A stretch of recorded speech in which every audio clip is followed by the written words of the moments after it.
Okay, here we go. We are now doing arithmetic series. So a sequence, which we just got done talking about, is a pattern number separated by commas. A series is a number, sum of a certain number of terms in the sequence separated by a plus or minus.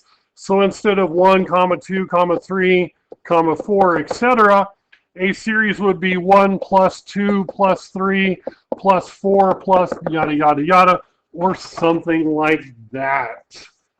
Okay? A finite series is a series with a first and last term. It ends. I would go, let's say, from 1 plus 2 plus 3 plus yada yada yada plus 99 plus 100. That would be finite. I'm adding together the first 100 numbers. An infinite series is one that would go on forever. It does not have an ending point. Now, we do not find the sums of infinite series, but we will find geometric series, infinite geometric series that we will find at their totals. We add them together, but that's different. But yes, you can have an infinite series, one that goes on forever. Now, we have a few things that some formulas to use. The arithmetic sequence formula, we just got done talking about that. The summation notation, in other words, if I want to write it as a sum, and we talked about that, we use our summation notation, or sigma, from n equals 1 to n, and we use the arithmetic sequence formula in there, and we try to simplify it down. Now, if we want to find a total of a series, and you can only do this with a finite series for an arithmetic series, if you want to add them all together, you want to get the sum of the first n terms. You take how many terms you're adding, divide it by 2, times the first term plus the last term, and you figure that out. So S sub n is the sum of the first n terms. N is how many terms we're adding. First term, last term. Now, a little bit of math history, and this is kind of where this comes from.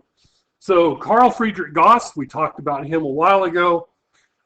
There's a story about how brilliant he was, because at 9 years old, his teacher asked him, and asked the class, and she was saying, oh, good, I'll do this. I'll give it to him. I'll have some time to work, maybe drink some coffee, get caught up on my paperwork. Said, find the first 100 whole numbers. So add numbers 1 plus 2 plus 3. So it was 1 plus 2 plus 3 plus 4 plus yada, yada, yada, plus 98 plus 99 plus 100. Add them all together. When you get done, write it down on your board and turn it in. And Gauss went, hey, let's do this. I can either add them all together, and I can do that, and that's going to take a long time, because 1 plus 2 is 3, 3 plus 3 is 6, 6 plus 4 is 10, and I'd have to write it down, because sooner or later you're going to use track, because some kid's going to make some comment, hey, what'd you get? Or some crap like that. And he said, no, I'm going to be smarter than this. I'm going to work a little smarter. And he goes, hey, wait a minute. If I take 3 and add it to 98, I get 101. If I take 2 and add it to 99, I get 101. If I take 1 and add it to 100, I get 101. And if I get to the two numbers in the middle, 50 and 51, and I add them together, I get 101. So if I work from the outside in and add the numbers, I get 101 each time. So I get 101 if I add the pairs. How many of those pairs do I have? Well, if I keep moving in, the two middle numbers are 50 and 51, so I have 50 pairs of those numbers. So if I take 101 for adding the two pairs times the number of pairs, I end up getting times the number of pairs that I have. I multiply them out, and I get 50/50, and he turned that into his teacher. At 9 years old, he figured that out. Brilliant young man. Brilliant young man. Great little story. But that is what our pattern is. What is 101? 101 is the first number plus the last number. And what is 50? It's the number of numbers we're adding together divided by 2. First and last times how many we're adding divided by 2. That's what he did. He figured it out. That's our formula we have.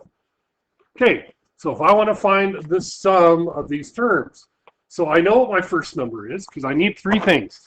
I need the first number, I need the last number, but the other thing is I need to know how many there are. So what I have to do is I have to figure out how many terms there are. I have to figure out what n is. Well, go back to our explicit formula. The last term is equal to the first term plus n minus 1 times d. And d in this case is 5 because we're adding 5 each time. Okay? And then you solve for d, and solve for n. You get n is 20. So those are my first 20 terms. So the sum of my first 20 terms, 20 divided by 2 times the first number plus the last number. And we get 1,030. This next one is actually a little bit easier because I want to find the first 258 terms. Problem is I don't know what the 258th term is, but we got a formula for that. So the 2a sub 258, oh, I'm writing horribly today. It's the first number plus how many terms? 258. N, which is 258, minus 1 times our d. And what are we doing? We're adding 2 each time. So the 258th term, a sub 258, is 500. God, it's just me. 515. So if I want to find the total sum of the first 258 terms, I take 258 divided by 2 times 1 plus 515. I end up getting 66,564.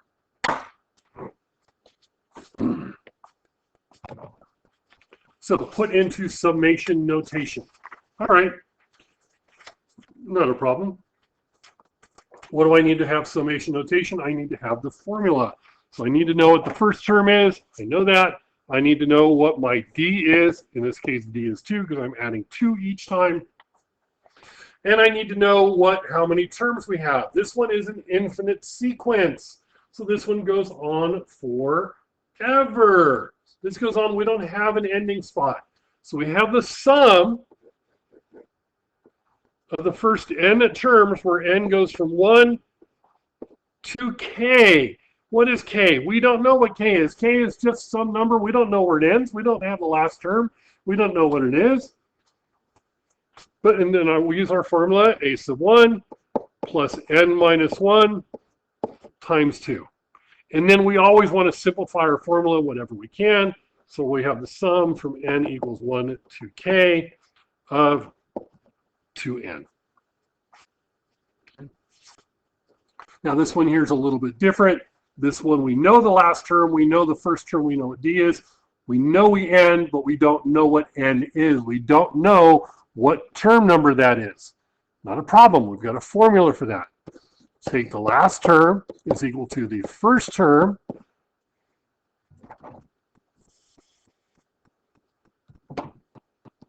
plus n minus 1 times d. How do I get from 125 to 140, 140 to 155?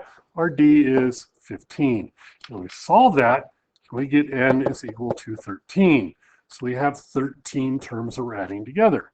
So we have the sum from n equals 1 to 13 of 125 plus n minus 1 times 15. Once again, we want to simplify our formula up. So we have the sum from n equals 1 to 13 of 15n plus 110.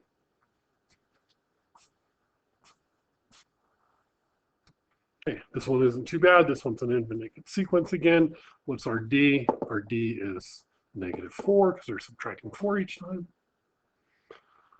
So we have the sum from n equals 1 to, we don't know where it ends because it's infinite series. First term, 29, plus n minus 1 times -4. Once again, we want to simplify this up. So we have the sum from n equals 1 to k of -4n plus 33. And then our last problem, we have to do the same thing we did there. 268 is equal to -5 plus n minus 1 times 7. Our d is 7. You solve that and you get n is equal to 40. So we are adding together the first 40 terms, 1 through 40. And our formula is a sub 1, negative 5, plus n minus 1 times d. So simplify it out. N equals 1 to 40, 7n minus 12. Easy peasy.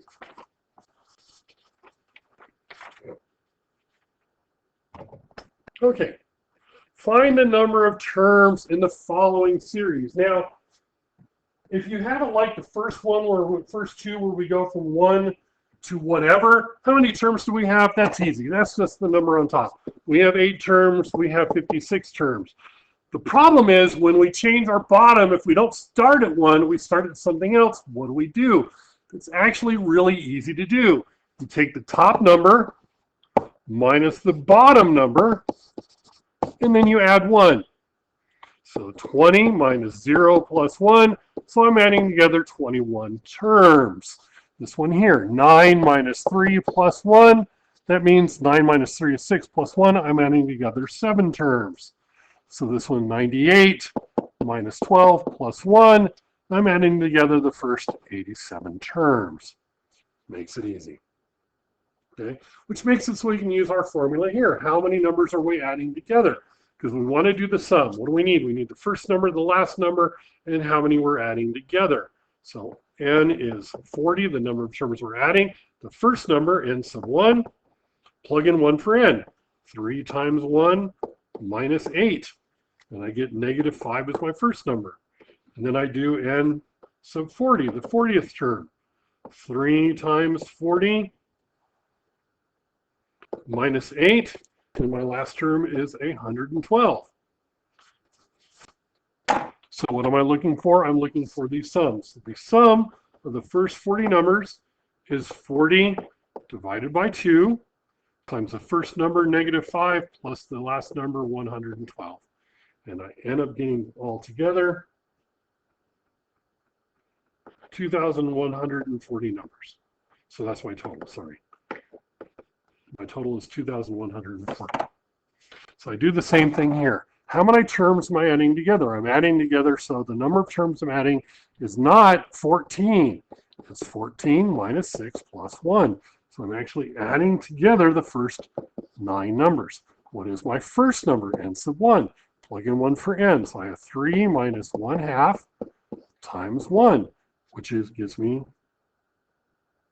oh, sorry, not 1, 6. My first number, actually, I start with 6. I don't start with 1. My bad. So I put 6 in there. I end up actually getting 0 for that. And then, so a sub 6. A sub 14, 3 minus 1/2 times 14. And I end up getting negative 4. So I'm going from 0 to negative 4, and there are 9 numbers total in there. So the sum of those 9 numbers is equal to 9 over 2 times 0 plus negative 4. And I end up getting negative 18. That's my total.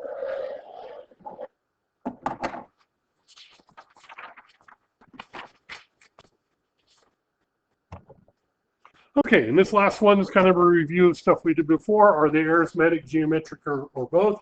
And here's what you do. If it's a linear sequence, then it is arithmetic. And what is D? So this is arithmetic. And our D would be what we're multiplying by, 2. This one is arithmetic. And D would be negative 4. I have a linear style equation. If I have an exponential, if my n is part of an exponent, this is geometric. And my r is what I'm being raised to that power. In this case, it's 3. This one is geometric. And my r is 5. This one is also geometric, and my r in this case is 2, and this one is geometric, and my r is, once again, 3.